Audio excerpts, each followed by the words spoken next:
кондиционер издавал периодические стуки при работе. Вот. В результате разбор решеточки был выявлен вот такой. Это патрубок сливной с верхнего блока, вот отсюда. Вот. Он уже как бы немножко даже обтерся. Это его лопасть вентилятора стерли. Вот. И периодически он издавал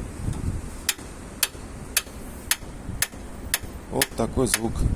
Потому что ответная трубка либо слетела, либо отломилась. Вот она там внизу должна быть. Вот поэтому все это происходило.